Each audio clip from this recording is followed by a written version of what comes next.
You're listening to Trending with Timmery, offering an eternal perspective on today's hottest topics. National speaker Timmery Millington has been a passionate advocate for life as long as she can remember, helping Gen X through Z answer the call to true feminism and authentic manhood. Timmery holds a master's degree in biblical theology, and she covers this week's hottest stories from a Catholic worldview. You're listening to Trending with Timmery.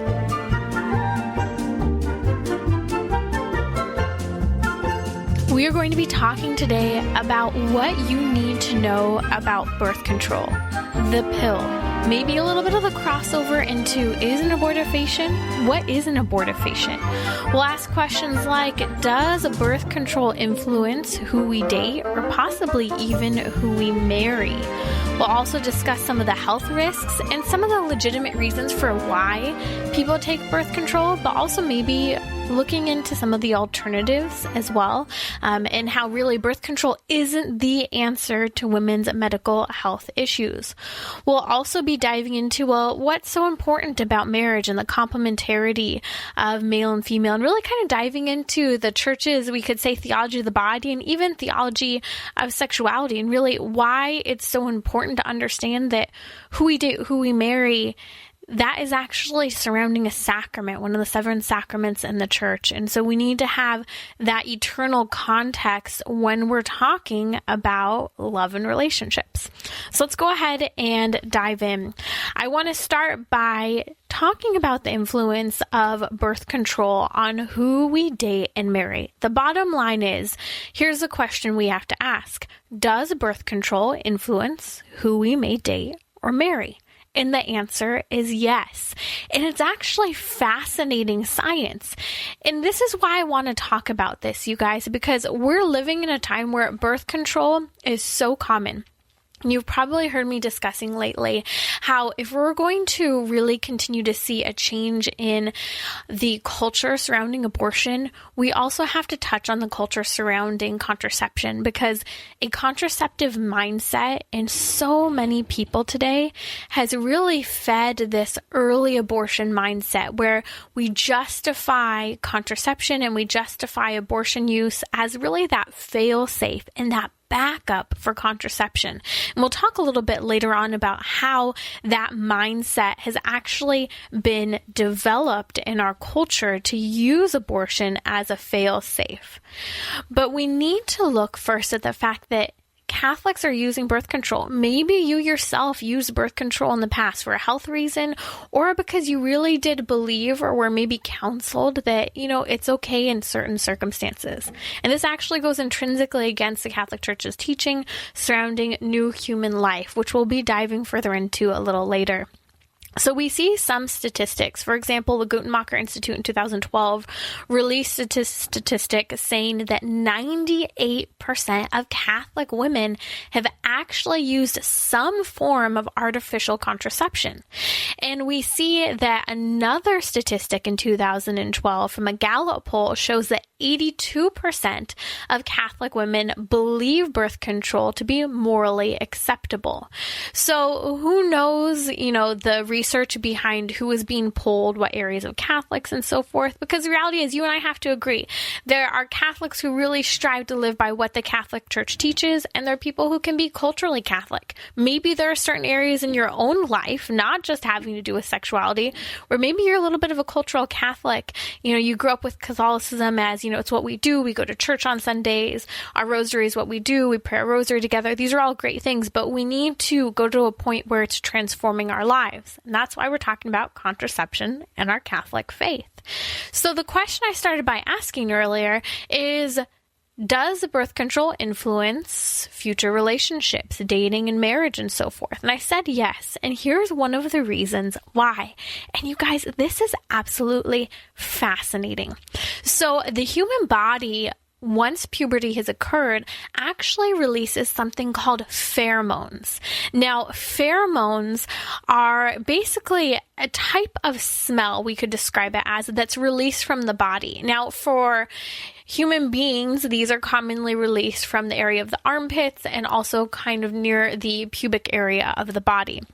And these pheromones basically communicate things about your immune system and your fertility to other people. In fact, I remember the joke growing up that we used to ask because I had learned a lot about pheromones through my mom's pro-life work when I was in high school. And the joke would be, oh, does the person smell good to you? And because this actually shows a complementarity in pheromones. I'm going to give you an example in the animal kingdom. For example, there are certain types of pigs.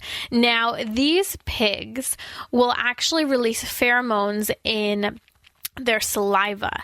Now, what happens with this is when the pig releases the pheromone in the saliva, it will release this, for example, at the feeding trough. So if a female and male pig find that they are a complement to one another, the female pig will then proceed to present its rear end to the male pig saying, hey, I like your pheromones.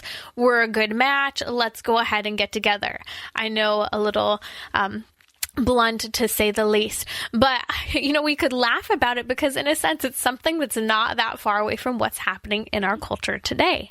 Now, what we've come to understand with pheromone research, and it's fascinating, and there's stuff coming out of France, there's stuff coming out of the United States National Library of Medicine and the National Center for Biotechnology Information that is showing that when women take hormonal birth control, it actually changes her pheromone makeup and how she relates to potential suitors and future people who may help to create new life.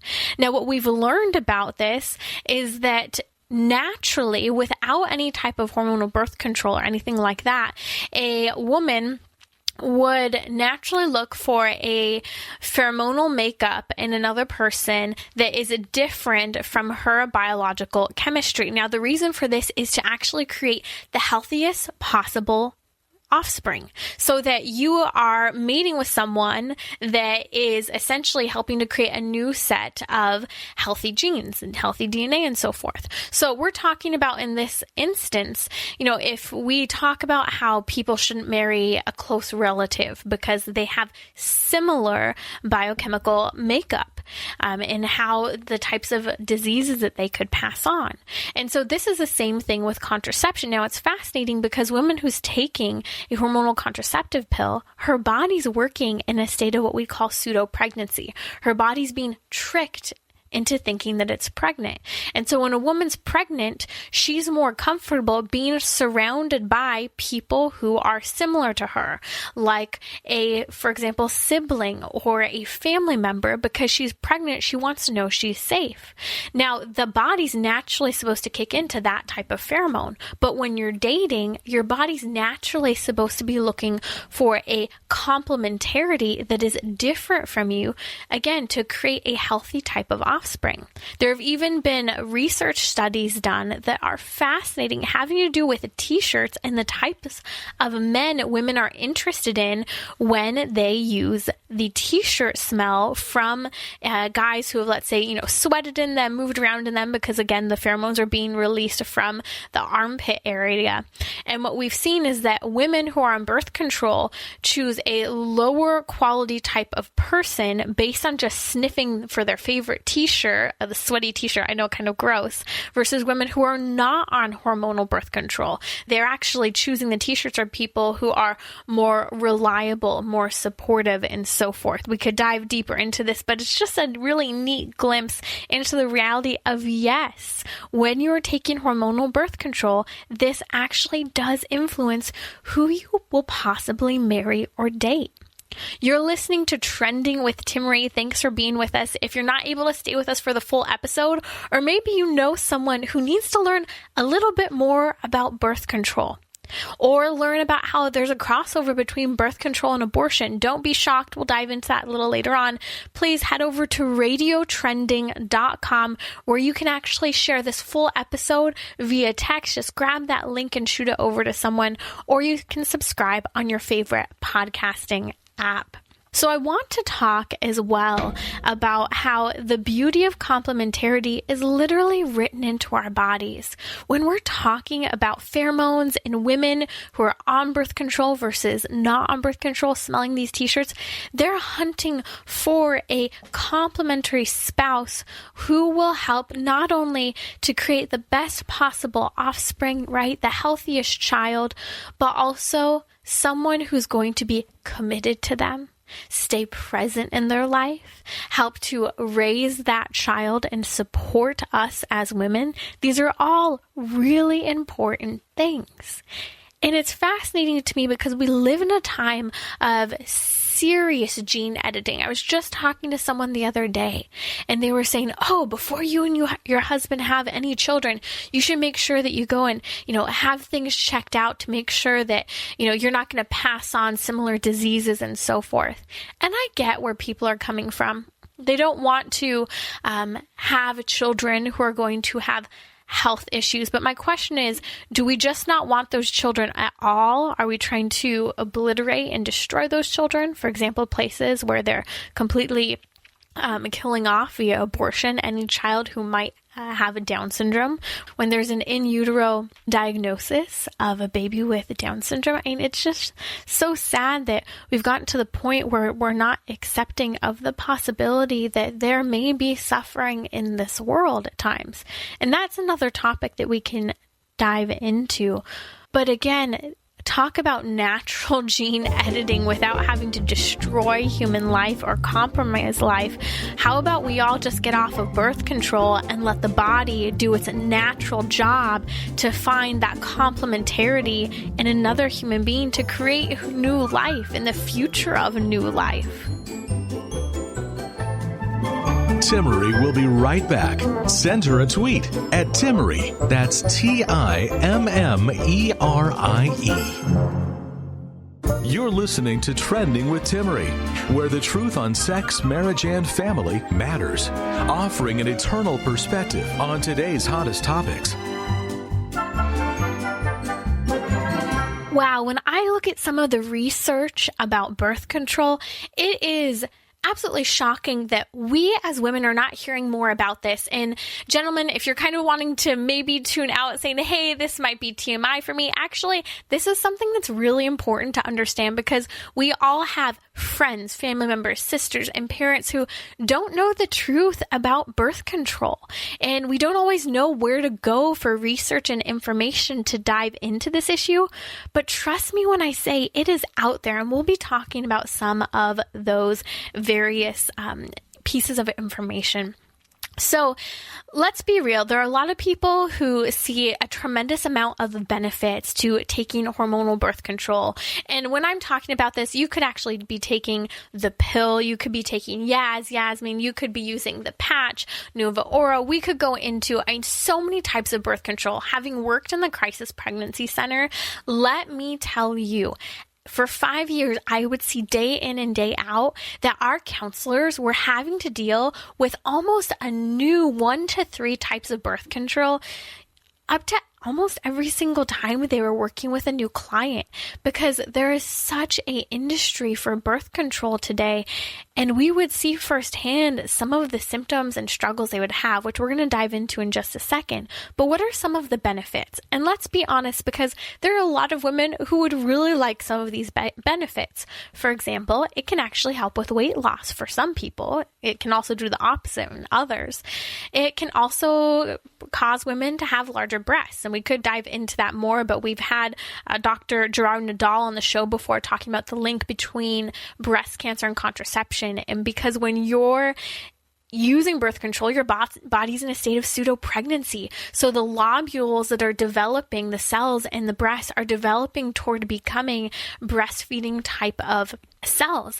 And what happens is when you end a pregnancy early via abortion, or when you trick your body into thinking it's pregnant, the body begins to develop these lobules that are type 1 and 2. And guess what? They're cancer vulnerable. But if a woman goes through the full pregnancy, what happens is actually her breast tissue develops into cancer-resistant breast tissue. It's so fascinating. There's a phrase that Dr. Nadal always uses, such as, the mother gives the child life and the child gives the mother life, in a sense of helping to develop these cancer-resistant cells in the chest. And again, if you want to hear more about that, just look up Dr. Nadal as one of our guests on Trending. You can look at the guest page at radiotrending.com. It's an absolutely fascinating episode. Let me know if you have any questions about that. So other benefits besides larger breasts, that's just kind of explaining why they're larger and why it's actually a health risk, is that for some women, it can also help with lighter, predictable, or even no period at all for women. It can help improve their complexion. And hey, let's say that we're going for all of these other benefits. It can even prevent pregnancy from occurring. And this is what's sad, is that a lot of teenagers and even young women today will start taking birth control because they're having a really heavy period, or there's something going on with their health, or maybe it's being used as a band-aid by the doctor to not dive deeper. And what's happening is that as time goes on, we have maybe a teenager who was not sexually active will suddenly become sexually active later on because they all of a sudden are in the heat of the moment. They really care about this person. There is a request for sexual intimacy, whatever might be going on. And they think, well, hey, I normally wouldn't do this, but actually I am on birth control. I'm safe. And that's the attitude that a lot of girls end up having. And I have to tell you, a lot of the women that we will see coming in and out of the crisis pregnancy centers, and even when sidewalk counseling in front of the abortion clinic, those women tend to be on some form of failed birth control. So the benefits are there and they're clear. And I will even acknowledge this. There are people who will say, well, what about legitimate medical reasons, medical necessities for taking birth control?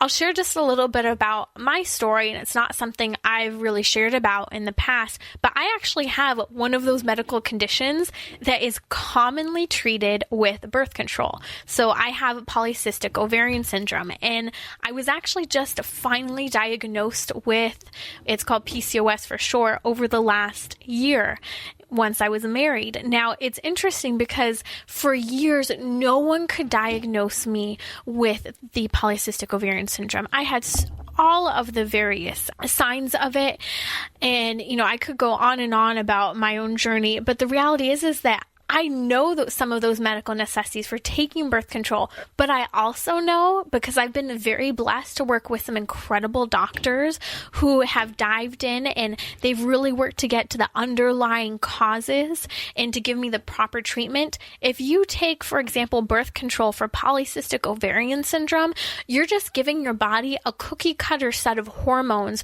rather than actually monitoring the hormones and giving the exact types of hormones that the body needs. And we'll talk about this in a second. There are actually major risks to using synthetic forms of estrogen and progesterone in our body. You guys are group 1 carcinogens. So I share, my example for you because maybe you or someone you know is experiencing a medical necessity for taking birth control. There are people experiencing such as endometriosis, heavy and severe periods, cramping. We could go on and on. The reality is that my body is different from your body and whatever issues you may be having. And so each of us as women should be treated medically with what our bodies need for our best possible health outcomes. And so I want to share some resources with you. That is a NaPro doctor.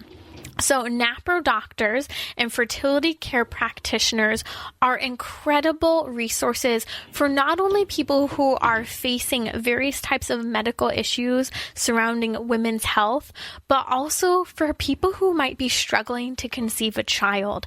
NaPro doctors are not what we see in the mainstream culture when someone's experiencing infertility and they seek out in vitro fertilization, which has with it masturbation and abortion and so many other issues and just the destruction of human life in the midst of it. But it actually looks what is the underlying cause for women. So you can actually head over, and I'll post these links in the show notes because sometimes they're a little hard to find.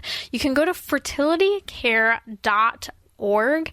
And under fertilitycare.org, you can find a medical consultant, a NaPro doctor. I'm going to actually, again, post the links to this on my website in the show notes. Just head over to radiotrending.com. Again, that's radiotrending.com. You can actually work with a fertility care practitioner who can work with you to see signs of possible medical issues. We even had a fertility care practitioner on the show with us toward the end of last year, I believe in October. Her name was Susie Younger, and she even talked about the ability sometimes to predict and see things like ovarian cancer years in advance, just based on understanding and studying the woman's body. And I have had countless friends who have experienced years of infertility be able to conceive a child after working with a NaPro doctor to dive to the underlying root causes of what is going on, what medical condition is there, rather than, again, just using hormonal contraception as a cookie cutter type of treatment. And I can tell you for years, doctors would say, it seems like something might be going on with your hormones. Let's just give you birth control. And I thank God that I chose not to, because there are a lot of medical risks to taking a hormonal birth control.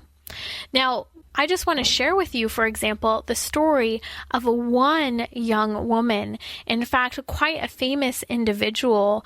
And her story has always stood out to me because a number of years ago, there was a woman by the name of Megan Henry. And Megan Henry was an incredible athlete. She was an Olympic-bound athlete, but her career ended because of blood clotting that she experienced from her birth control.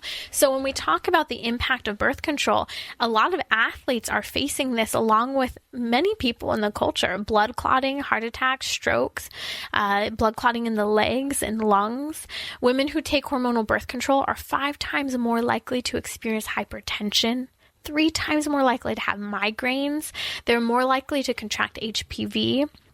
And, it's fascinating because I remember a few years ago, there was a piece done by Anderson Cooper, and he did a whole series talking about how if people have been on Yaz and Yasmin, there's actually been a recall. And, there are lawyers out there reaching out to help people because so many people have been wounded by having used hormonal contraceptives such as Yaz. Now, for example, back in 2011, the FDA issued a government-funded study on Yaz. Now, at the time, that was one of the most popular oral contraceptives used here in the United States. But what was interesting is that year that the study was done, the FDA showed that there was a 75% increased risk of blood clots for women who used Yaz. A 75% increased risk. You guys, we're talking about major health issues for women. We also haven't even touched on the fact that estrogen and progesterone are noted as major group 1 carcinogens. And it's not just Timmery here saying this. I'm just going to cite a couple studies here. It's recognized by the UN. The pill is a cancer-causing carcinogen because the main ingredients is estrogen and progesterone. Even the cancer research in the United Kingdom says that breast cancer is more common among women who take hormone replacement therapy and the pill for long periods. So we're also talking about hormone replacement therapy. Hint, hint, that dives into the whole gender debate and these transitional phases, or where we're giving hormones to children. Just to cite one more study, Time Health and Family Study noted that there's a curious link between birth control and prostate cancer, which we'll talk about when we come back. You can listen to more of Trending via the podcast on iTunes or the iHeartRadio app, where you can share your favorite episodes. You're listening to Trending with Timmery. Wow, talk about a crash course in hormonal birth control, contraception. If you know someone who needs to hear this, please don't hesitate to share it. I've been talking a lot on Trending about how we're really going to change the attitude around abortion, which we have People are not in favor of late-term abortion. People are changing their overall mindset and they want to see more restrictions on abortion, but they're okay with early abortion.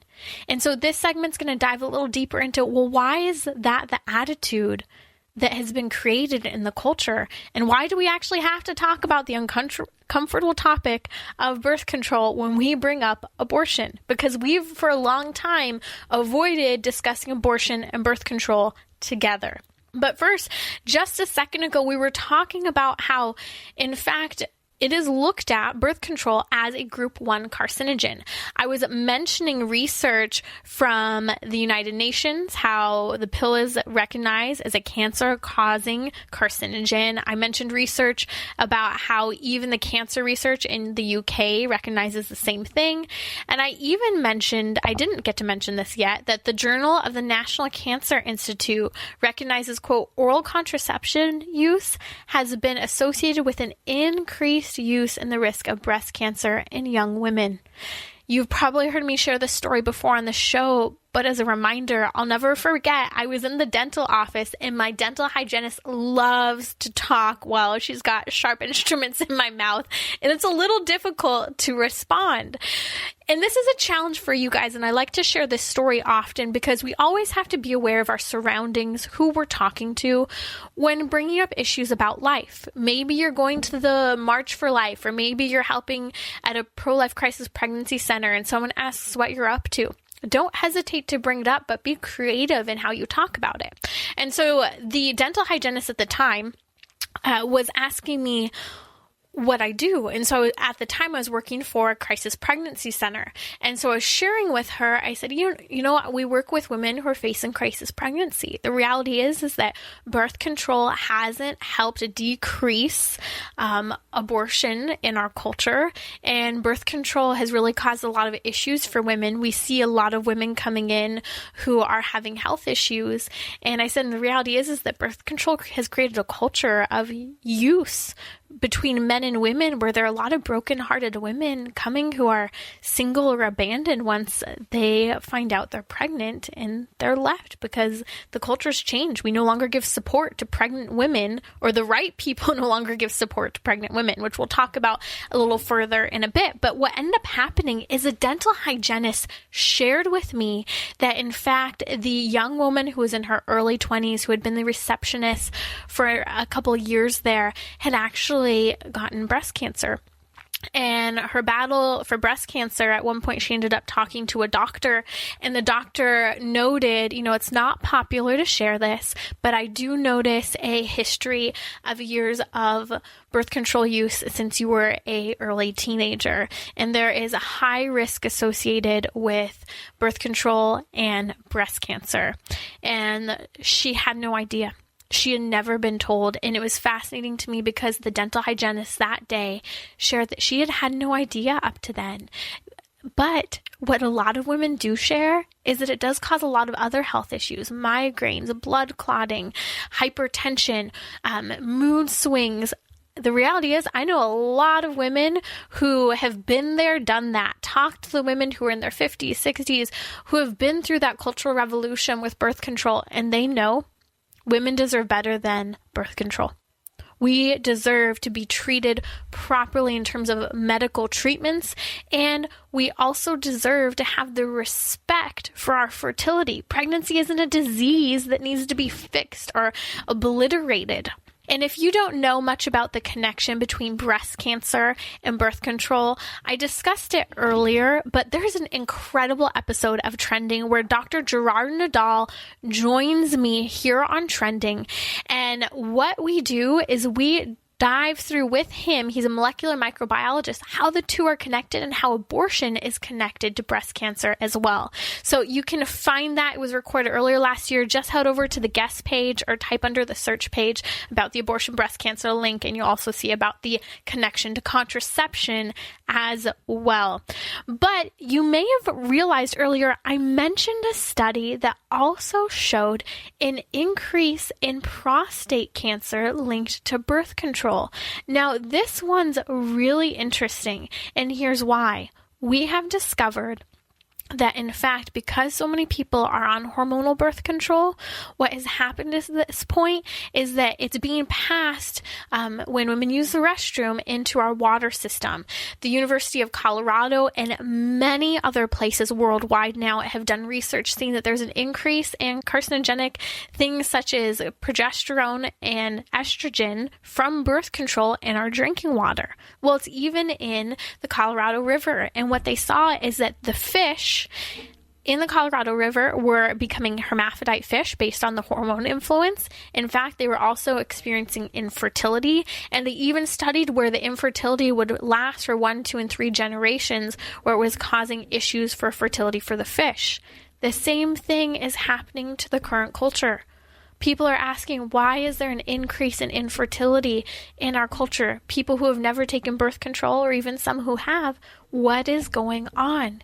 There's a huge correlation of this is the influence of what all of these hormones have done to change the body. We talked earlier about how it's even changing how men and women find future spouses. If you didn't catch that, again, head over to radiotrending.com to listen to this episode. You're listening to Trending with Timmery. Here's another thing we've got to talk about. Why have we gotten to the point where birth control is looked at as a way to decrease abortion? Why have we gotten to the point where I mentioned early on, most people are not a fan of late-term abortion. In fact, most people do want restrictions put on abortion. But most people also are okay with abortion in the first trimester. And they're okay with contraception. And I think it's because of a lack of information. We've got to look at the studies, because if you look at the studies for just a second, boy, you guys, it is so clear what has happened in the culture. 1965, we saw the decriminalization of hormonal contraception through the Supreme Court decision of Griswold versus Connecticut. It all started with no birth control. Birth control and abortion were not a thing in our culture. We had a high attitude toward marriage and children. Children were looked at as a gift, even if it was difficult. But you see, with laws such as Griswold versus Connecticut, we start to see an introduction of, well, maybe birth control is okay for married couples. Well, maybe it's okay for the whole culture. And then 5 years later, we see no-fault divorce in California underneath Ronald Reagan. These two are closely connected. When we took babies out of sex in 1965 through the decriminalization of contraception, we allowed for sex to be taken out of marriage because there was no necessity, because then we no longer have to stay together or be in a committed relationship for the sake of a child. People have a hard time understanding the purpose of sexuality and marriage today. They're redefining marriage. This is why we took babies out of sex. We took sex outside of marriage. And so we no longer need to have a support system, what we should call really the family, as the foundational block of our society. We no longer need that because children are not a huge part of sexual intimacy anymore because we get rid of them. But follow the court cases. After no-fault divorce is decriminalized, in other words, and we should see this, no-fault divorce is able to be decriminalized because the culture is starting to change. Extramarital affairs are more accessible now because we're not afraid a baby's going to come from that sexual intimacy. Sex outside of marriage and shacking up is not as big of a deal anymore because a baby may not come. But here was a big surprise. Contraception wasn't totally effective. And so we saw Roe versus Wade and Doe versus Bolton, those two Supreme Court cases, decriminalized abortion. Why? Because abortion is the fail-safe of contraception. I need you to hear this. People don't like bringing up abortion and contraception together because they're two grizzly bears to talk about in today's culture. And we're talking about people's sex lives, which people don't really like. But the reality is these two things are so closely connected. This is why we have created a culture in favor of early abortion and why we continue to see things such as RU486 abortion pills and early abortion being so common. This is why people are so okay with things such as Plan B. I mean, you guys, fewer and fewer women in crisis pregnancy are coming into the crisis pregnancy centers because we will see girls who are literally taking Plan B after every time they have sex to just make sure that they don't get pregnant. This is where the culture has pointed to. And so people try to say no, abortion, contraception are separate, or people try to say that contraception will decrease abortion numbers. That's a lie.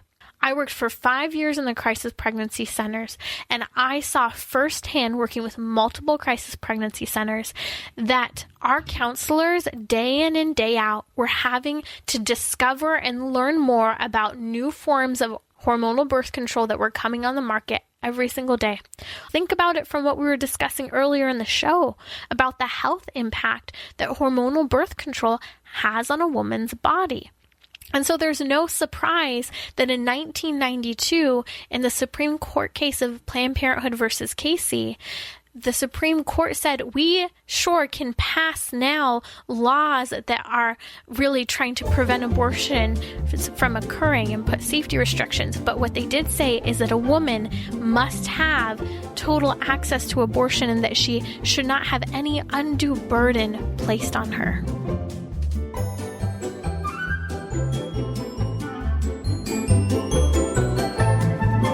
Timmery will be right back. Send her a tweet at Timmery. That's TIMMERIE.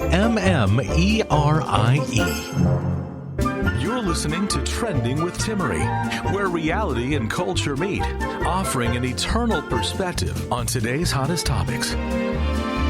We want to talk about reducing abortion in the culture. We are seeing a wave of change. More people are pro-life. But we're also seeing the challenge that while people don't want late-term abortion, while people do want restrictions on abortion, a lot of people are okay with the first trimester abortion. A lot of people are okay with RU486, which is an abortion pill, a chemical abortion that is done through the set of a couple of pills. That baby's got a heartbeat. That baby is totally developing and growing. Its spinal cord, its whole nervous system is developed. Yet we're just justifying these abortions. I think the problem is people don't know enough.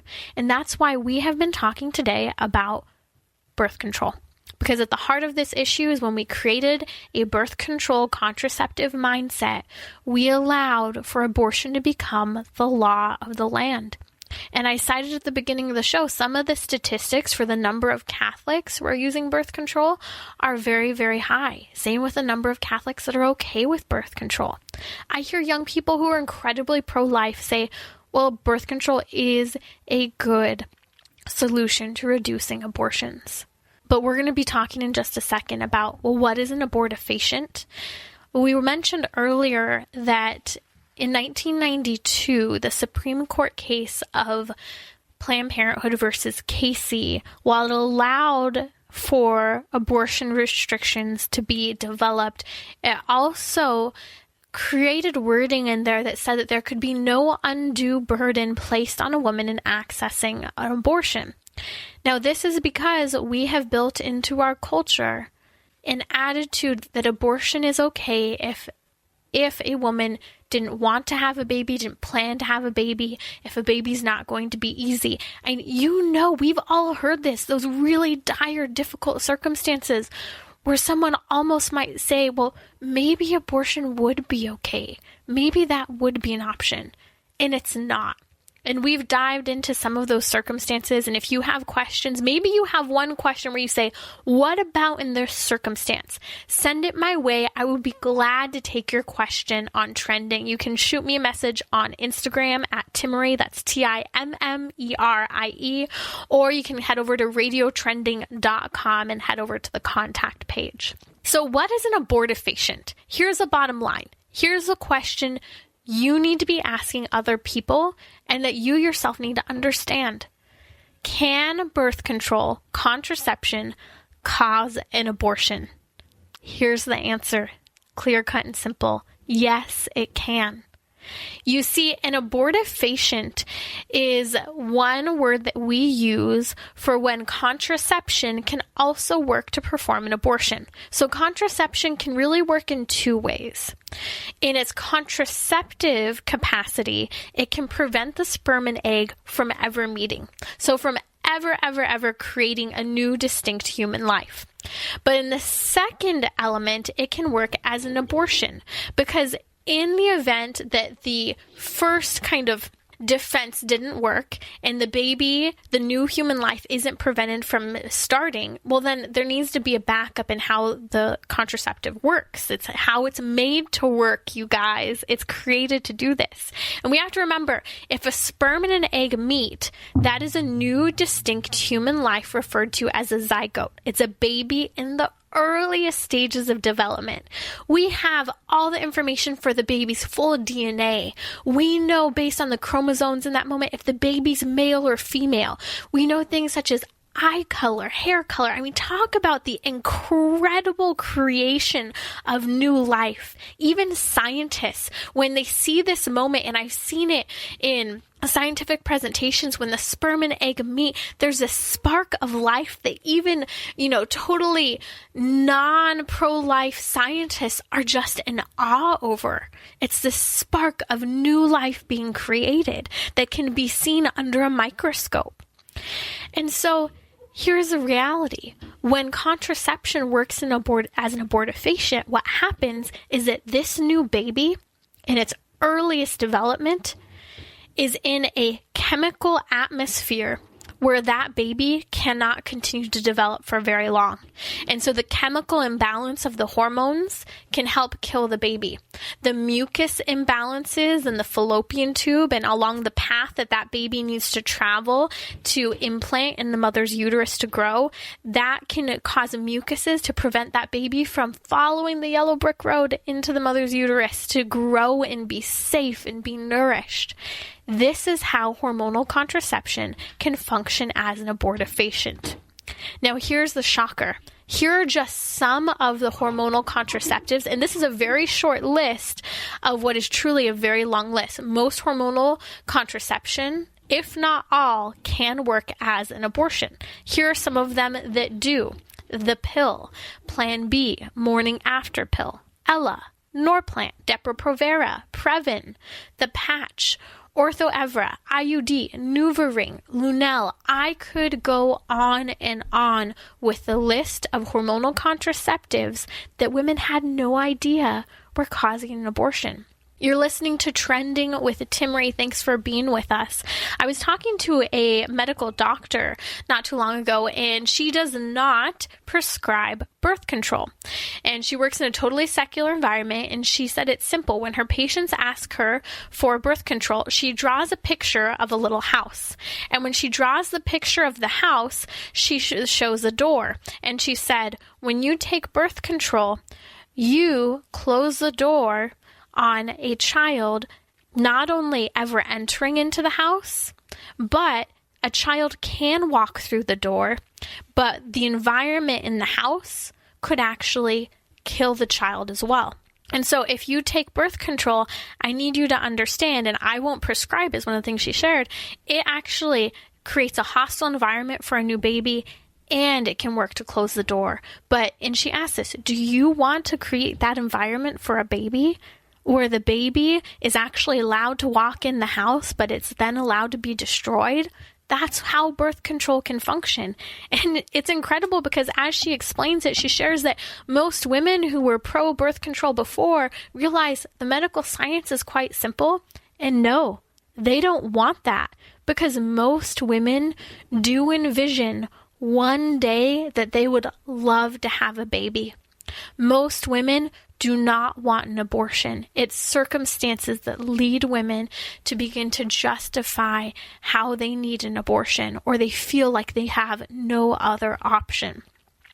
And so we need to do a better job of helping women not only understand that it is destroying human life through birth control, but ladies, let's be real. It's destroying our bodies. I shared earlier about various medical conditions where people are just given birth control as a band-aid for underlying medical issues. I'm one of them. They tried to give me birth control. That could have caused further health issues. It would have caused further health issues, and it wouldn't have helped me in one day being able to conceive a child. In fact, it might put me to the point, and this is one thing that the doctor shares as well, some women are not able to conceive down the road because after years of hormones being pumped into their body through birth control, they've created an environment where the body's not used to functioning the way it's created to function to house and nourish new human life. If you're just joining us, please be sure to follow me on Instagram at Timmerie. That's TIMMERIE. Would love to hear your questions and thoughts throughout the week between our shows. Be sure not to miss an episode as well. We'll post all the links there on Instagram. So here's where we have to conclude. What does the Catholic Church, and thus far I've said nothing really about the Catholic Church, what does the Catholic Church have to say about birth control and our attitude toward creating new human life? The Catholic Church teaches that every sexual act is meant to be unitive and procreative. So we learn in Humana Vitae, and really Humana Vitae continues to live out what the church has taught since its inception, that sexuality is both for the good of the spouses, but for new babies. And so every sexual act needs to be unitive, to be good, to be uniting. And that's why things, for example, like barrier methods and condoms actually prevent a sense of union from occurring. And we can even look at the incredible science and how when there's a barrier method, there's actually a difference in the side effects for the spouses. The side effects are not as good, they're not the same. And then we have to talk as well about how that unitive dimension on a physical, on a chemical level prevents union. But when we use hormonal birth control or when we use a barrier method, it's not just creating a physical or chemical barrier, it's creating a barrier in the mindset of the two people that can truly prevent a good sense of union between spouses, that can create this attitude of utility rather than uniting two for the good of one another, not just for the good of the one over the other. There needs to be communication and complementarity that occurs. Also, the church teaches that every sexual act is meant to be procreative. That means that it's meant to be open to new life, any new life that may come about. When we're using hormonal contraception or when we're pro an abortion mindset, we are closing ourselves off to life. And some people will say, well, maybe I'm okay with having children down the road. Okay, but the church calls for every sexual act to be for the good of the spouses, to be unitive, and for it to be procreative. And I love going through the simplicity of the church's teaching because when one of those elements is missing, there's always someone who is harmed, whether it's one of the spouses or the child. Again, when we took babies out of sex and sex outside of marriage, it was really women and children that were hurt by this. And we need to regain the mindset that we used to have where children are a gift from God and babies and children are meant to be protected in our society. This has been Trending with Timmerie. To book her to speak or learn more about her guests, visit radiotrending.com. That's radiotrending.com. You can listen to more of Trending via the podcast on iTunes, Google Play, or the iHeartRadio app, where you can share your favorite episodes.